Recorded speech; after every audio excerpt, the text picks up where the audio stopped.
안녕하세요. 저는 나이 90살 먹은 세상 떠나는 날만 기다리고 있었던 할머니입니다. 며느리 중 저를 제일 많이 챙겨주고 아껴준 맏며느리를 통해서 제 인생 얘기를 풀어볼까 합니다. 가만히 앉아서 밖의 풍경을 보며 사람 사는 인생 사연을 듣는 게 제 낙이었는데 제가 여기에 사연을 신청하게 될 거라고는 정말 생각지도 못했네요. 맏며느리 직업은 수도 검침원입니다. 이제 나이도 많이 먹어 올해가 마지막이 될 것 같네요. 정년이 돼서 일을 그만둬야 하는 시기가 왔습니다. 제 입장에서는 많이 아쉬워요. 항상 저를 차에 태워서 함께 다니거든요. 비록 차에서 있는 시간이 많지만 그래도 밖의 바람과 풍경을 구경할 수 있는 유일한 시간이죠. 엄마, 오늘은 내가 특별하게 전복죽 쌓았어요. 요즘 소화가 잘 안 된다면서요. 작년보다 움직임이 적어져서 그런 거예요. 조금 있다가 저랑 같이 마을 가면 동네에서 같이 걸어보는 건 어때요? 계속 앉아만 있으면 더 약해진다고요. 아유, 됐다. 이제 살 만큼 살았는데 더 움직여서 뭐하냐? 그냥 차에 앉아서 밖에 풍경이나 감상하면 나는 그걸로 만족한다. 오늘은 어느 지역으로 갈 거니? 저번 달에 이장댁에서 나 준다고 감자 많이 캐놨다던데 그거 받으러 가야 해. 오늘 거기부터 가면 안 돼? 그럼 오늘은 그쪽 지역으로 돌아보도록 할까요? 그 대신 오늘 몇 걸음이라도 움직여 보는 거예요. 아셨죠? 맏며느리만 저에게 엄마라고 하면서 제일 친근하게 다가와 줍니다. 엄마의 사랑을 어렸을 때부터 받고 자라오지 못했기 때문에 저를 진짜 엄마라고 생각하며 살고 있죠. 그리고 10년 전 제 아들이 사고로 세상을 떠나면서 혼자가 되었고 그러다 보니 저와 며느리가 더욱더 서로 의지하고 있었던 것 같습니다. 이제는 떨어져 있다는 자체를 상상할 수 없을 정도로 많은 정이 들어버렸네요. 제가 세상을 떠나도 잘 이겨내고 살아가야 할 텐데 갑자기 생기게 되는 빈자리를 메워줄 누군가를 찾아보려 했지만 제 몸 하나 가누기 힘들어 며느리에게 의지만 하고 있으니 참 답답할 따름입니다. 요즘 정말 많이 힘든 시기가 많았죠. 그래서 최근에 검침하는 걸 보면 많이 안쓰럽네요. 길었던 장마로 인해 수도 계량기 함에는 물이 꽉 차서 보이지도 않고 검침을 할 수 있는 상황이 아니라 집주인과 한참을 대화하면서 바쁘게 움직이며 땀 흘리고 있는 모습을 보면 무엇을 위해 저렇게까지 일을 하고 있나 생각해보니 10년 전 남편을 떠나보낸 아픔을 잊기 위해 무언가를 해야 했고 거동이 불편한 저를 보살펴야 하는 입장에서 먹고 살아야 하기에 선택한 일이 수도 검침원이었습니다. 지나가는 들개에 물려도 비가 억수로 쏟아져도 언제나 변함없이 밝고 강한 모습만 보여줬던 며느리가 이번만큼은 좀 힘들었는지 일 끝나고 잠이 들려 하는 찰나 작은 방에서 흐느끼는 소리를 듣고 말았어요. 힘겹게 일어나 문틈으로 며느리를 보고 있으니 남편의 사진을 끌어안고 하염없이 울고 있는 게 너무 가슴이 아팠습니다. 한평생 같이 했던 사람이 세상을 떠났을 때 돌아오는 충격은 엄청나죠. 저도 그 아픔을 지금도 간직하고 있으니까요. 며느리의 시간을 방해하고 싶지 않아 다시 조용하게 방으로 들어와 장롱 속에 한 장의 사진과 몇 장의 편지를 꺼내 보았습니다. 이제는 기억도 가물가물해지고 남편과 함께 있던 기억을 머릿속으로 떠올려 보려고 했지만 많이 잊혔는지 잘 떠오르지 않네요. 세월이라는 시간 뒤돌아보니 정말 많은 일들이 있었네요. 서로 떨어져 있는 그날의 기억들을 힘겹게 맞춰보니 제 기억에 사무치는 한 사람, 그 사람이 불현듯 또 생각이 납니다. 70년 전 20살이었던 저는 동네에 어렸을 때부터 친하게 지냈던 친구가 하나 있었습니다. 아침만 되면 저희 집에 찾아와 저를 찾았고 부엌 일을 해야 하는 시간에 눈치 보며 밖으로 나가 둘이서 즐거운 시간을 보냈죠. 그냥 개울가에서 물장구 치며 노는 게 다였지만 이것저것 잡아주면서 나름 사내라고 저에게 물고기 몇 마리 지프로 엮어주곤 했네요. 집안일은 잘 안 하고 밖에서 노는 시간이 많다 보니 부모님께서 눈치를 많이 주셨지만 그래도 심하게 혼내거나 한 적은 없었습니다. 다른 집안과는 다르게 저희 집안은 엄한 편은 아니었고 창시기에 부모님과도 잘 알고 있는 사이여서 크게 관여하진 않았어요. 그렇게 한참을 밖에서 어둑해지고 있어 더 늦으면 혼날 것 같아 들어가려고 하는데 무언가 엄청나게 큰 소리가 울려 퍼졌고 땅이 흔들리면서 멀리 보이는 마을 전체가 불바다가 되었습니다. 너무 놀란 나머지 저희는 빠르게 마을로 뛰어가던 도중 저희 쪽으로 많은 사람들이 달려오기 시작했고 동네 사람들에게 어떻게 된 일이냐고 물어보는데도 무언가를 보고 기겁을 했는지 앞만 보며 도망을 치고 있었습니다. 저희는 빠르게 부모님이 계신 곳으로 달려가기 시작했고 멀리에서 들려오는 비명소리에 친구는 갑자기 제 손을 붙잡곤 걸음을 멈추면서 마을에 들어가면 안 될 것 같다며 사람들이 도망치고 있는 방향으로 다시 가려고 하자 그 팔을 뿌리치며 부모님께 가겠다고 소리쳤어요. 하지만 계속해서 저를 붙잡으면서 지금 들어가게 된다면 다시는 돌아오지 못할 수도 있다고 제 손을 붙잡고 사람들이 뛰는 방향으로 뛰면서 부모님들도 분명 저희 쪽으로 오고 있을 거라고 안심시켜 주었습니다. 그렇게 한참을 달리고 또 달렸습니다. 어디가 어딘지도 모르는 상태에서 앞만 보며 달렸고 지칠 대로 지쳐버려 그 자리에서 주저앉으니 그제서야 숨을 돌리며 멀리에서 불빛만 보이는 풍경을 보고 있었어요. 하늘 위는 검은 연기로 가득하게 변했고 주위에 오열하고 있는 사람들에게 다시 상황을 물어보니 전쟁이 났다는 충격적인 말을 듣게 되었습니다. 저희는 걱정되는 마음에 한참 동안 부모님을 기다렸지만 돌아오지 않으셨고 지금의 상황에서 서로 의지하며 살아남기 위해 열심히 도망쳤습니다. 오랜 시간 도망만 치다 보니 많이 지쳤고 뭐 하나 제대로 먹은 것 없이 계속 걷다 보니 탈진이 오고 말았어요. 제가 많이 걱정이 됐는지 창식이는 늦은 밤 아무도 없는 근처의 마을로 위험을 감수하고 다시 들어가 먹을 거를 챙겨 나왔고 저는 점점 많은 부분들을 창식이에게 의지하면서 버티고 있었습니다. 그런 시간들이 오래 지속되면서 함께 하다 보니 저희는 사랑하는 사이가 되었고 1년을 숨어 다니면서 하루에 한 끼도 먹지 못할 정도로 힘겨운 시간을 반복하며 보내고 있었는데 눈이 많이 오던 겨울에 추위를 피하기 위해 폐가에 몸을 숨기며 마른 풀들로 서로의 몸을 감싸고 있었습니다. 덜덜 떨면서 뼛속까지 파고드는 추위를 버티며 그저 서로의 눈빛 하나로 아침 해가 뜨기를 기다리고 있는데 갑자기 많은 사람들이 걸어오는 발자국 소리가 들리기 시작했고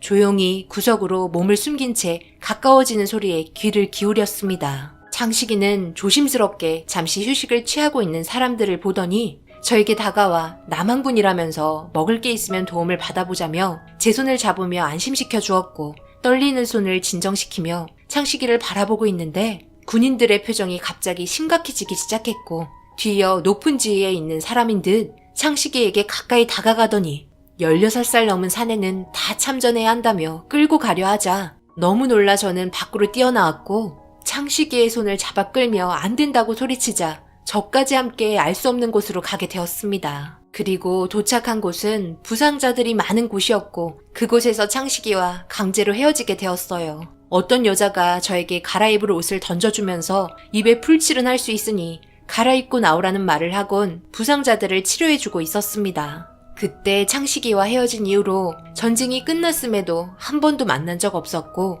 생사조차 알 수 있는 방법이 없었습니다. 그렇게 힘든 날들을 이겨내며 살아오다 보니 또 다른 남자를 만났고 결혼해서 아이도 낳고 또 다른 삶에서 웃음과 눈물을 반복하며 살다 보니 어느새 저와 함께 있던 남편은 먼저 세상을 떠났고 거울을 보니 어느새 나이 90이 되어버렸네요. 그동안 겪었던 인생의 기억들 모두 이 글에 담긴 힘들겠지만 힘겨운 삶을 끈질기게 이겨내고 이제야 한숨 돌릴 수 있는 시간이 온 것 같습니다. 무엇을 위해 이렇게까지 살았나 싶을 정도로 정말 많은 일들이 있었는데 저에게 또 한 번 엄청난 일이 다가오고 말았어요. 그런데 집집마다 대문에 국가 유공자 명패가 달려있는데 그 사람들 전쟁에서 살아남은 분들이잖아? 그렇죠. 명패 보니까 예전에 엄마 첫사랑이 또 생각나세요? 그런데 엄마가 말한 박창식 씨 이름으로 된 곳은 제가 담당하는 지역에는 안 살고 계세요. 엄마 마음 충분히 이해하지만 설마 만날 일이 있겠어요? 그리고 살아계실 확률도 거의 희박하다면서요. 국가유공자 명패 달고 계신 분들 말 들어보니 거의 직접적으로 전쟁에 참여하신 분들은 아니고 보급이나 통신 쪽으로 참여하신 분들이 거의 대부분이라고 하던데요. 아닌 분들도 계시겠지만 워낙 광범위해서 아마 찾기는 힘들 거예요. 같은 이름이 한두 명이 아니잖아요. 엄마가 지금까지 그리워하고 계신 그분 나도 얼굴 한번 보고 싶네. 얼마나 잘생기셨으면 우리 엄마가 아직도 잊지 못하실까? 며느리와 이런저런 이야기하면서 일하는 모습을 차에서 지켜보고 있는데 국가유공자 명패가 달려있는 집을 볼 때면 왠지 모르게 가슴이 뛰고 것만 같은 느낌이 들었습니다. 그냥 세상 떠나기 전에 얼굴 한번 봤으면 좋겠다고 생각했어요. 그렇게 한참을 돌아다니고 하루의 일을 마무리한 며느리가 차에 올라타면서 잠시 들릴 곳이 있다며 다른 지역으로 향했는데 한적하고 인적이 드문 곳이었고 깊은 산골을 타고 들어가니 멀리에서 어떤 사람이 서 있었습니다. 어둑어둑해지고 있는 시점에 무슨 일이 있는 것 같아 걱정스러운 눈빛으로 며느리를 보고 있다가 차에서 조심스럽게 내렸고 알고 봤더니 이제 막 들어온 신입 검침원이었네요. 옆에서 들어보니 수도가 노후가 돼서 터지면서 꽤 많은 양이 누수가 되어 요금이 많이 나온 것 같아 어떻게 처리하면 좋을지 물어보고 있는 것 같았습니다. 그렇게 집 주위를 둘러보다가 잘 정돈된 텃밭에 심어진 상추를 바라보고 있는데 어떤 노인이 걸어 나왔고 제대로 걷기조차 힘든지 지팡이에 몸을 의지한 채 마당에 있는 의자에 털썩 앉으면서 가쁜 숨을 내쉬면서 쓰지도 않은 수도요금 낼 수 없다며 화를 내고 있었습니다.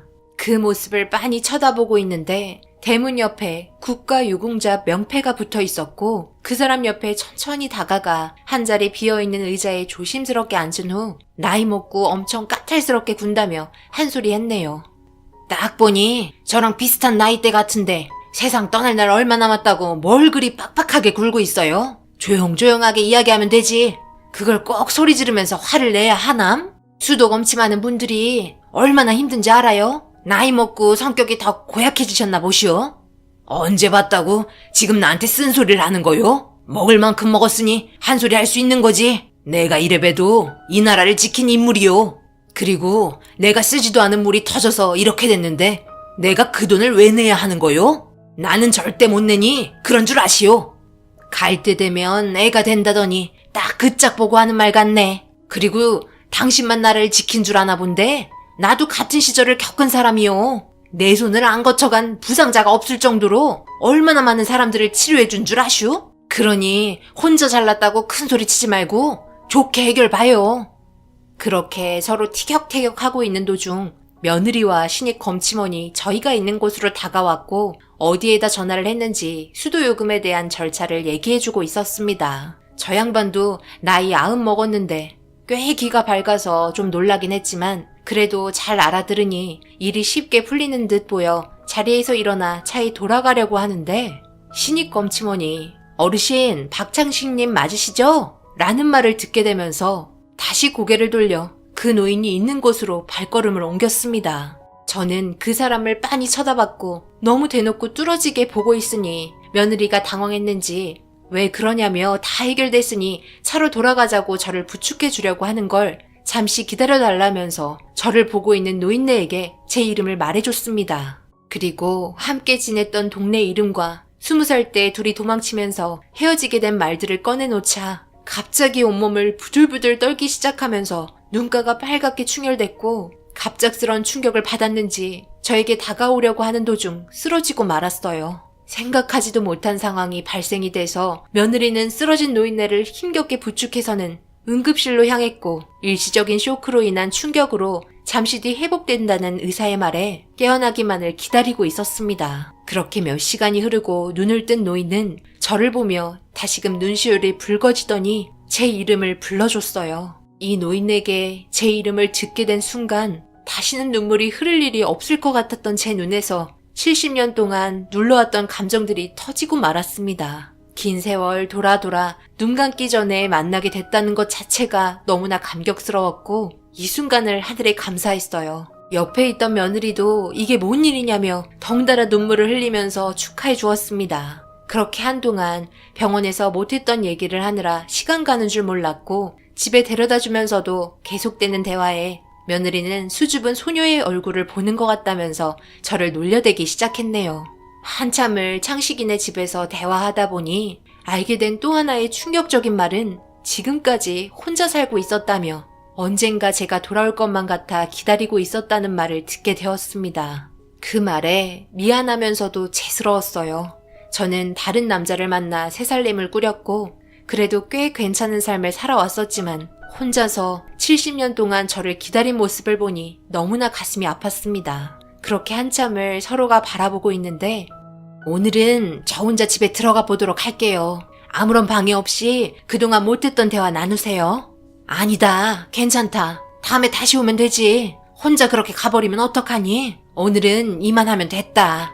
엄마, 70년 동안 그리워하셨어요. 그리고 이제 남은 시간 정말 얼마 없어요. 지금의 순간 회한 없이 보내세요. 2번 다시 돌아오지 않아요. 그건 엄마가 더 잘 알잖아요. 내일 검침 끝내고 다시 올게요. 그럼 좋은 시간 보내세요. 며느리는 자기가 할 말만 딱 하고 뒤도 안 보고 가버렸고, 정말 오래간만에 만나서 그런지 둘만 있다 보니 정적이 흐르기 시작했어요. 하지만 그것도 얼마 지나지 않아 금세 없어졌고, 동이 튈 때까지 못했던 대화를 이어나갔습니다. 그렇게 며느리는 제가 함께 지낼 수 있도록 이곳에 짐을 가져다 주었고, 저는 지금 70년 전 못했던 재혼을 나이 90살 먹고 하게 되었어요.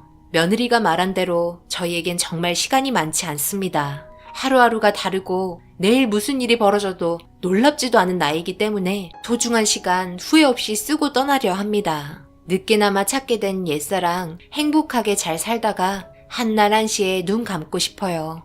먼저 세상 떠난 남편도 지금 이 상황 이해해 주겠죠. 그리고 맏며느리 우리 딸 미유와 함께한 추억들 너무 고맙고, 나를 위해 이 일을 선택해서 70년 전 그리웠던 그리운 사람을 만나게 해줘서 정말 고맙다. 남은 시간 행복하게 살다 떠날게. 사랑한다. 그리고 이 글을 읽어주신 여러분들 언제나 행복하시고 지금의 순간을 감사하게 생각하며 하루하루 보내시길 바랍니다. 나이 90살 먹고 뒤돌아보니 눈 깜빡할 사이에 흘러가더라고요. 그리고 그 시간은 돌아오지 않네요. 오늘 하루 힘내시고 좋은 추억 많이 만드시길 바랍니다. 그리고 옆에서 이 글을 적어준 며느리에게 다시 한번 고맙고 사랑한다는 말 해주고 싶네요.